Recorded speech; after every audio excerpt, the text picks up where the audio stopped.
नमस्कार, मैं हूं अजय वत्स। तो क्या किसान के मुद्दे को लेकर प्रियंका गांधी ने झूठ बोला है? सरकार को घेरने के चक्कर में प्रियंका गांधी एक बार फिर विवादों में है। जिस लखीमपुर खीरी के किसान को लेकर प्रियंका ने ट्वीट किया था, उसने ही प्रियंका के ट्वीट को झूठा करार दिया है। किसान आलोक मिश्रा ने प्रियंका को नसीहत तक दे दी कि ट्वीट करने से पहले प्रियंका को सच्चाई जान लेनी चाहिए थी। जिस गन्ने के बकाया भुगतान को लेकर ट्वीट किया गया, उसे सरकार ने पहले ही चुका दिया है। दरअसल 6 लाख के बकाया भुगतान को लेकर प्रियंका ने आलोक मिश्रा की फोटो लगाकर ट्वीट किया था, मगर आलोक मिश्रा अब सामने आकर खुद कह रहे हैं कि वो तो हमें कब के मिल गए। प्रियंका जी ने जो ट्वीट किया है, एक्चुअली मेरा मामला था पिछले साल का बकाया था, तो पिछले साल का बकाया फिर मुझे मिल गया था। वो शायद प्रियंका जी ने पूरी न्यूज़ पढ़ी नहीं अच्छे से। उसमें यह था कि पिछले साल मेरा जो बकाया था वो हो गया था। अब इस साल का थोड़ा लेट होता ही है, और पिछले साल थोड़ा मैं समस्या में रहे हम, तो इस वजह से थोड़ा सा नाराज़गी भी थी, क्योंकि कुछ बीमारियों की वजह से जो पेमेंट थोड़ा लेट तो होता ही है, और इस वजह से थोड़ा दिक्कत थी। प्रियंका जी ने न्यूज़ ठीक से पढ़ी नहीं है, उनको अच्छे से पढ़ना चाहिए था इस बात को। और पिछले साल के भुगतान की बात है, पिछले साल का हीरा शुगर मिल का 100% भुगतान हो चुका है, कोई भी बकाया नहीं है। और इसकी पुष्टि आप संबंधित किसान से बात करके कर सकते हैं। तो ये जो बताया जा रहा है कि उनका पिछले वर्ष का भुगतान नहीं हुआ है, ये शायद इसमें कोई कन्फ्यूजन हो गया, इसलिए ऐसी बात कही जा रही है। अब उस ट्वीट को भी जरा देखिए जिसमें प्रियंका गांधी ने क्या लिखा था। लखीमपुर खीरी के किसान आलोक मिश्रा का 6 लाख रुपए का गन्ना बकाया भुगतान बकाया है। उनको खेती, इलाज आदि के लिए 3 लाख का लोन लेना पड़ा। 10,000 करोड़ का भुगतान फंसा होने के चलते यूपी के लाखों किसानों का यही हाल है। 14 दिन में भुगतान एवं आय दुगनी का वादा जुमला निकला, मगर अब खुद वही किसान जिसका नाम इस ट्वीट में लिया गया है, यानी कि आलोक मिश्रा, वो सामने आकर कह रहे हैं कि ये बकाया 6 लाख को तो उनको पिछले साल का मिल चुका। लखीमपुर खीरी से हमारे संवाददाता मनोज मेरे साथ जुड़ गया। मनोज, तो आप क्या कह रहे हैं विकास, और क्या कहां इतनी बड़ी गलतफहमी प्रियंका गांधी को हुई कि एक पूरा का पूरा ट्वीट ही गलत निकल रहा है? अब बिल्कुल अजय, मैं आप बता देना चाहता हूं, लखीमपुर खीरी के एक किसान को लेकर प्रियंका गांधी ने आज ट्वीट किया था।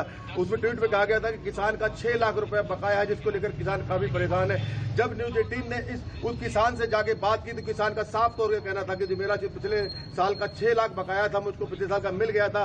लेकिन प्रियंका गांधी ने जिस तरीके से ट्वीट किया, किसान काफी नाराज हुई इस बात को लेकर नजर आया। किसान ने कहा, आलोक मिश्रा ने कहा कि प्रियंका गांधी की बड़ी नेता है, इस तरीके से ट्वीट करने से पहले तो प्रियंका गांधी को अपनी सच्चाई को जान लेना चाहिए, उसी के बाद किसी तरीके से किसानों के मुद्दे पे बोलना चाहिए।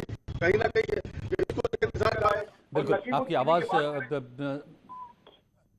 बिल्कुल आप जो मनोज कह रहे हैं, ये अपने आप में चौंकाने वाली बात है कि प्रियंका गांधी सरीखी नेता जो यूपी की महासचिव हैं, प्रभारी हैं, यूपी में कांग्रेस को लौटाने की कोशिश कर रही हैं। किसान आंदोलन के मौके पर इस सब के बीच में वो किसानों को अपने पक्ष में करने की कोशिश कर रही हैं, मगर इतनी बड़ी चूक, इतनी बड़ी गलती, इतना बड़ा झूठ। तो कृषि कानून को लेकर बीजेपी किसानों के बीच अब जाएगी। इसके लिए जाटलैंड के अलग अलग किसान नेताओं से बीजेपी के दिग्गज नेताओं ने बात की है। आज केंद्रीय मंत्री संजीव बालियान के घर किसान नेताओं की बैठक हुई। वहीं मंगलवार की रात गृह मंत्री अमित शाह और बीजेपी अध्यक्ष जेपी नड्डा की मौजूदगी में यूपी, राजस्थान और हरियाणा के जाट नेताओं के साथ बातचीत हुई। बीजेपी का कहना है कि कृषि कानून को लेकर विपक्ष ने किसानों को भ्रमित किया है, और इसी भ्रम को दूर करने अब बीजेपी जमीन पर एक एक किसान के पास जाएगी और उन्हें बताएगी बिल के फायदे। केंद्रीय मंत्री संजीव बालियान के घर पर यूपी के जाट नेताओं की बैठक हुई। बीजेपी उपाध्यक्ष सौदान सिंह भी बैठक में शामिल हुए। बैठक में किसान आंदोलन को लेकर पश्चिमी यूपी में जाटों के बीच कैसे नाराजगी को दूर किया जाए, इसको लेकर चर्चा की गई। अब बीजेपी कृषि कानून पर भ्रम को दूर करने के लिए गांव-गांव जाकर कानून के फायदे बताएगी। हमारे अपने हैं किसान, कवायद का मनाएंगे ही, बातचीत करेंगे। पहले भी बात हुई है, अब भी बात करेंगे, आम किसान से भी बात करेंगे, सबसे बात करेंगे। वहीं बीजेपी किसान मोर्चा के राष्ट्रीय अध्यक्ष राजकुमार चाहर ने कहा कि किसान नाराज नहीं है, विपक्ष उन्हें गुमराह कर रहा है। किसान के जीवन में बदलाव आए इन 3 कृषि विधेयकों के माध्यम से उसको रोकने का काम विपक्षी दल सहित कुछ अन्य लोग कर रहे हैं। एक भ्रम पैदा किया गया है बड़ा तेजी के साथ। तो सच्चाई लोगों को बताना, सच्चाई किसानों को बताना, किसान के जीवन में ये बदलाव आए। गृह मंत्री अमित शाह और बीजेपी अध्यक्ष जेपी नड्डा की मौजूदगी में कल रात भी अहम बैठक हुई थी, जिसमें यूपी, राजस्थान और हरियाणा के जाट नेता मौजूद थे। आम आदमी पार्टी अब खुलकर किसानों का समर्थन करने जा रही है। पार्टी 28 फरवरी को मेरठ में किसान पंचायत का आयोजन करेगी। दिल्ली के मुख्यमंत्री अरविंद केजरीवाल ने यह ऐलान किया है कि वहीं आम आदमी पार्टी के राज्यसभा सांसद संजय सिंह ने जानकारी देते हुए किसानों की आय दोगुनी करने के दावे को लेकर सरकार पर जमकर निशाना भी साधा। नए कृषि कानून के तहत अपने ही खेत में किसान को गुलाम बन जाने की बात कहते हुए किसान आंदोलन का खुला समर्थन किया संजय सिंह। तो इन काले कानूनों के खिलाफ, इस जुर्म और जाति के खिलाफ कि कोई खाना पहुंचा रहा है किसानों को, उस पे एनआईए लगा दो, कोई डीजल पहुंचा रहा है उस पे सीबीआई लगा दो, कोई ट्रैक्टर लेके जा रहा है उसको थाने से पिटवा दो, ये जो जुर्म और जाति हो रही है, इन सारे मुद्दों को लेकर आने वाली 28 फरवरी को किसान महापंचायत क्रांति की भूमि मेरठ पर अरविंद केजरीवाल जी करेंगे। तो यूपी चुनाव से पहले जाट लैंड की जंग अब शुरू हो गई है इस किसान आंदोलन के बैकग्राउंड में। और लखनऊ में बजट सत्र से पहले बीजेपी विधानमंडल दल की बैठकें हुई। इस बैठक में विपक्ष के सवालों के जवाब देने के लिए नई रणनीति बनी है। बैठक में बीजेपी के सभी विधायक और मंत्री शामिल रहे। खबर है कि विपक्ष कानून व्यवस्था, महंगाई, कोरोना संकट और गन्ना मूल्य के साथ किसान आंदोलन को प्रमुख मुद्दा बनाकर सरकार को घेरने की तैयारी में है। इन मुद्दों पर बीएसपी भी साथ आती दिख रही है। ऐसे में बीजेपी ने विपक्ष को आईना दिखाने के लिए नई रणनीति तैयार की है। इसे लेकर लोक भवन में बीजेपी ने बैठक की। सीएम योगी ने सभी विधायकों को बजट सत्र में मौजूद रहने के निर्देश दिए हैं। पंचायत चुनाव को लेकर भी यहां बात हुई। कहा गया कि पंचायत चुनाव में बीजेपी विधायक फोकस करें ताकि पार्टी नेताओं को जीत दिलाई जा सके और 2022 का ग्राउंड तैयार किया जा सके। यूपी विधानसभा का बजट सत्र कल से शुरू हो रहा है। 22 फरवरी को बजट पेश किया जाएगा। बजट सत्र में हंगामा ना हो, इसे लेकर विधानसभा में सर्वदलीय बैठक हुई। बैठक में मुख्यमंत्री योगी, विधानसभा स्पीकर और कैबिनेट मंत्रियों के साथ विपक्ष के नेता भी मौजूद रहे। विपक्ष ने स्पीकर को भरोसा दिलाया कि सदन चलने में पूरा विपक्ष सहयोग करेगा। दरअसल सरकार को भी अंदेशा है कि विधानमंडल का बजट सत्र हंगामेदार हो सकता है। विपक्ष ने कानून व्यवस्था, महंगाई, कोरोना संकट, गन्ना मूल्य का भुगतान और किसानों के मुद्दे पर योगी सरकार को घेरने की योजना बनाई है। इसी के साथ कल सुबह समाजवादी विधानमंडल दल की बैठक भी है। उधर बीएसपी भी बजट सत्र को लेकर अपनी रणनीति बना रही है। बेरोजगार नौजवानों की समस्या को लेकर हम लोग जितना दिन भी मौका मिलेगा सदन में बहुजन समाज पार्टी अपने नेता के निर्देश के अनुसार, संसदीय परंपराओं के अनुसार हम अपनी समस्या को पूरे जोरदार ढंग से उठाने का काम करेंगे। राजीव सिंह हमारे संवाददाता मेरे साथ जुड़ गए हैं लखनऊ से।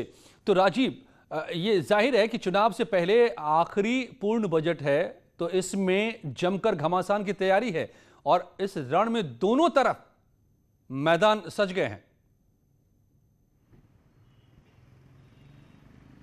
देखिए, यकीनन अजय, कल 18 फरवरी से उत्तर प्रदेश विधानसभा के बजट सत्र का शुभारंभ हो रहा है। यह पहला मौका है जब उत्तर प्रदेश विधानसभा में पेपरलेस बजट पेश किया जाएगा। इस दौरान एक और जहां सपा, बसपा और कांग्रेस जैसी विपक्षी पार्टी उत्तर प्रदेश की कृषि, किसान और कानून व्यवस्था जैसे मुद्दों को लेकर सरकार को घेरने की रणनीति बना रहे हैं, तो वहीं दूसरी ओर बीजेपी विधायकों की आज जो बैठक हुई है उसमें विपक्ष के सियासी वारों का जवाब देने के लिए एक मजबूत रणनीति बनाई गई है। इस दौरान मुख्यमंत्री योगी आदित्यनाथ ने सभी विधायकों का स्वागत अभिनंदन करने के साथ ही सत्र के दौरान 100% उपस्थित रहने का निर्देश दिया है। और इस दौरान जो विभिन्न मुद्दे हैं, चाहे वो किसानों से जुड़े हों या फिर विकास से जुड़े हों, उन तमाम चीज़ों पर चर्चा करने के साथ ही मजबूती से विपक्ष को जवाब देने की भी रणनीति बनाई है। इतना ही नहीं, इस दौरान बीजेपी प्रदेश अध्यक्ष ने भी सभी विधायकों को संबोधित करते हुए आगामी पंचायत चुनाव को लेकर भी तैयारी करने का निर्देश दिया है।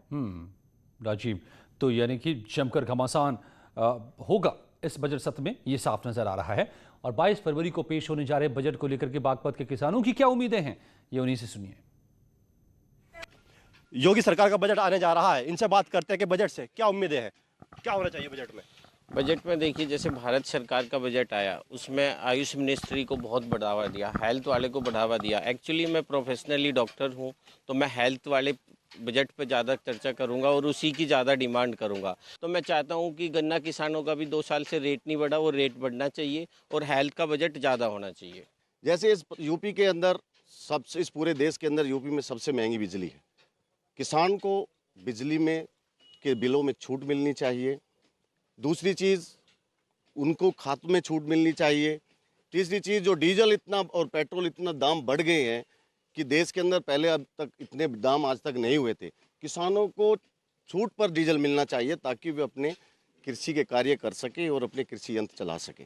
सरकार से यही चाहते हैं, हर बार यही प्रयास करते हैं कि इस घूमतू गोवंश का कुछ न कुछ समाधान कराया जाए, गौशाला बनाई जाए या इन गोवंश को कहीं पे अच्छी गौशाला में छोड़ दिया जाए। यूपी एसटीएफ को बड़ी कामयाबी मिली है। नोएडा से 50,000 का इनामी गिरफ्तार किया गया है। अमित मिश्रा उर्फ रिंकू एसटीएफ ने इसे गिरफ्तार किया है। पशुधन विभाग के फर्जी टेंडर का यह आरोपी है।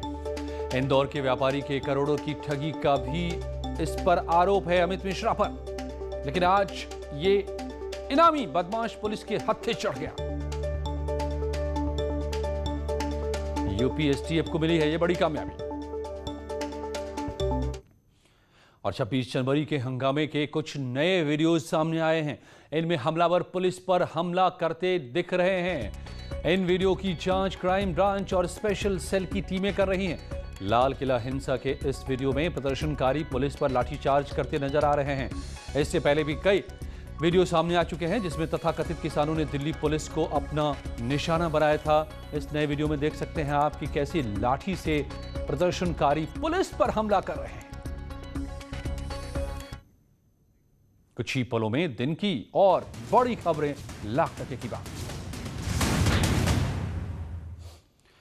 पुणे की जुन्नर तालुका तहसील में दिल दहला देने वाला मामला सामने आया है।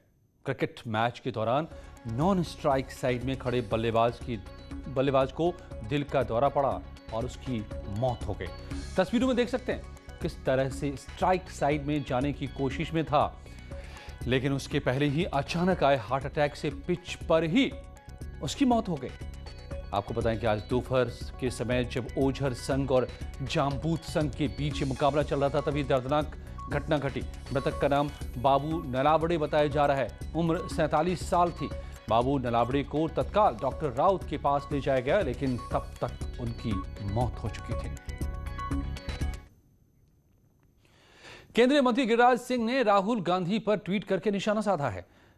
राहुल ने मछुआरों के साथ बैठक की थी जिसमें राहुल गांधी ने सरकार से सवाल पूछे थे। ऐसे लेकर गिरिराज सिंह ने ट्वीट में लिखा है कि राहुल जी, मेरा आपसे अनुरोध है कि आप नए मत्स्य पालन मंत्रालय में आएं या मुझे जहां बुलाएं मैं आ जाता हूं। मैं आपको नए फिशरी मंत्रालय के द्वारा पूरे देश और पुडुचेरी में चलाए जा रहे योजनाओं के बारे में बताता हूं। राहुल जी, आपको इतना तो पता ही होना चाहिए कि 31 मई 2019 को ही मोदी जी ने नया मंत्रालय बना दिया और 20,050 करोड़ रुपए की महा योजना शुरू की, जो आज़ादी से लेकर 2014 के केंद्र सरकार के खर्च 3,682 करोड़ से कई गुना ज्यादा है।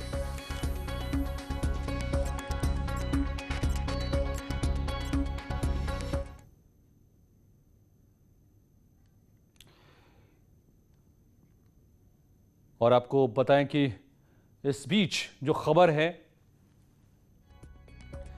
सोनभद्र में खनन माफिया पर प्रशासन ने शिकंजा कसा है। खनन पट्टों की जांच के दौरान अनुमति से ज्यादा खनन करने का खुलासा हुआ है, जिसके बाद प्रशासन ने 23 खनन पट्टों के स्वामियों को 1,32,67,000 का चालान किया। दरअसल 21 जनवरी से 25 जनवरी तक बिल्ली मारकुंडी इलाके में खनन पट्टों की जांच कराई गई थी। खनन और राजस्व विभाग की संयुक्त टीम ने इन पट्टों की जांच की थी। ये देखिए, हमारे यहाँ कुल 28 पट्टे चल रहे हैं, उसमें 2-3 तो समाप्त होने वाले हैं और बाकी पट्टों की एक जांच, सम्यक जांच कराई गई थी कि वास्तव में वो अपने खदान क्षेत्र से बाहर तो नहीं खोद रहे हैं। तो उसमें जांच में ये तथ्य प्रकाश में आया है, जो अतिरिक्त खदान उन्होंने की थी उस पर उनके खिलाफ दंडात्मक कार्रवाई करने के लिए नोटिस की प्रक्रिया प्रारंभ की गई है और उसके बाद आवश्यकता अनुसार इंडिविजुअल सबकी आरसी भी जारी की जाएगी।